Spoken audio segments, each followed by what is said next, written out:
the necessary encouragement that they need. So if then you talk about the raw materials that they also use, because they cannot be able to manufacture every raw material that they needed.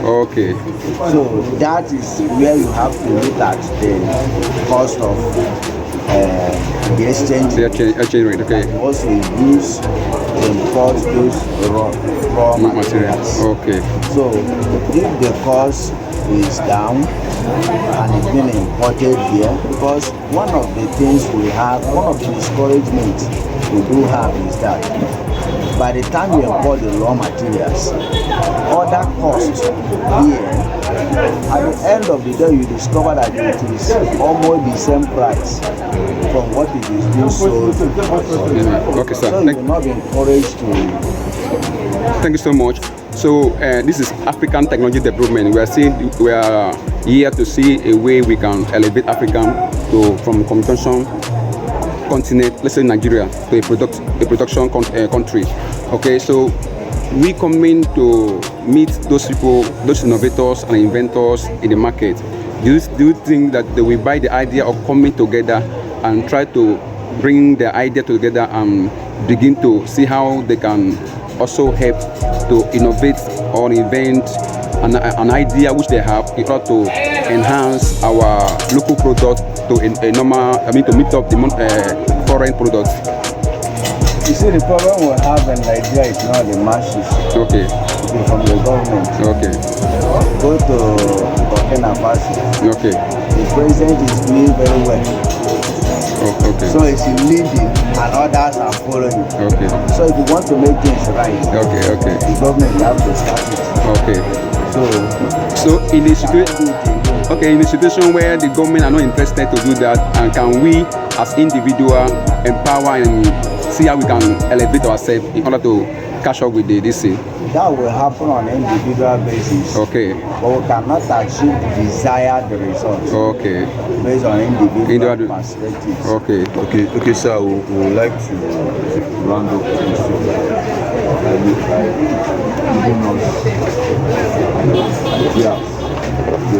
rounding up everything you said, and then talking to people that are watching you to encourage them more to actually look into local products and encourage them more into doing that. We too can also do what the right thing is at the same time.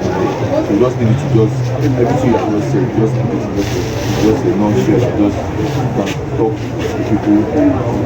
What I would say is that we don't have to give up. And we will have to start somewhere. Gradually, I believe we will be here. So it's not something that will just happen immediately. Yes, we have to start somewhere. We will have farmers. So as we encourage farmers, they are producing enough. Tomorrow we can have more factories. We also have refineries. So something like that, more of it will enable us to where we want to be as a nation. Industries. By doing that, they will have enough production in the country. So that is So thank you, sir. So these are foreign products now. Is there any challenges you have products like bringing it to Nigeria? Is there any challenges that you feel like that the government is looking to help the importers in our country to make the economy good? So is there any challenges that you are facing in terms of the rotation of the products? Of course, every importer, no matter whatever you are importing, you have challenges because our exchange rates are not stable, and the cost of clearing goods at work is really high. And of course, most of these problems are caused by government policies. Sometimes they keep on increasing the clearing cost. They keep on hiking it every year. When you hear that, the customer has been given a target. It's all about increasing the rate for clearing the goods. And of course, when you pay a lot of money to clear the goods out, it's also the same goods that will bear that cost. So that is the problem that government is causing.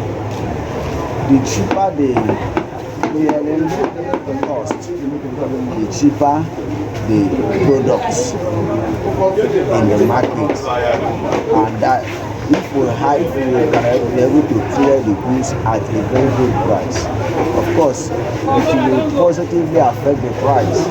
The price won't be on high. So just like we suffer the same thing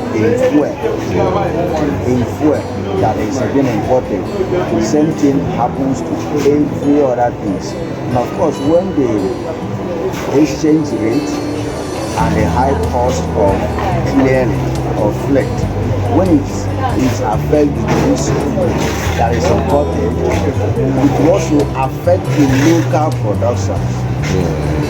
Just for instance, the increase in fuel affected our foodstuffs. It also affected every other thing, because if you have been selling a cup of rice, let's say for 500, and the transport that you have been going from this place to another place at the rate of, let's say, 1,000, and suddenly then become high up to 1.5 or 2.5, definitely to affect that foodstuff. Otherwise, if after selling you will not be able to produce again, or you will not make any profits, so it affects everything that being produced here when the cost of exchange is high. Okay. So sir, sorry, okay, because I myself have been in this market for a while. I did this F9, been in market. Okay, so when I was in the market, I come to realize that we have some innovators and some inventors in the market, people that can use their hand and produce something. Okay, that almost beat the foreign standard. Talk about panels, electrical panels. You have some people that build electrical panel here in this Alaba International. So, what do you think that can be done in order to empower or to, assist or invest in those people that can do that, so that we can have our make in Nigeria panel, electrical panel? If we want to do that, one, we have to establish an industry.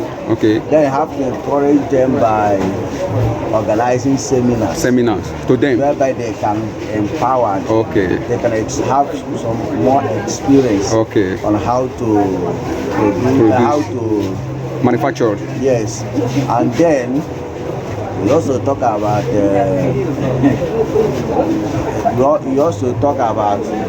them. You have to encourage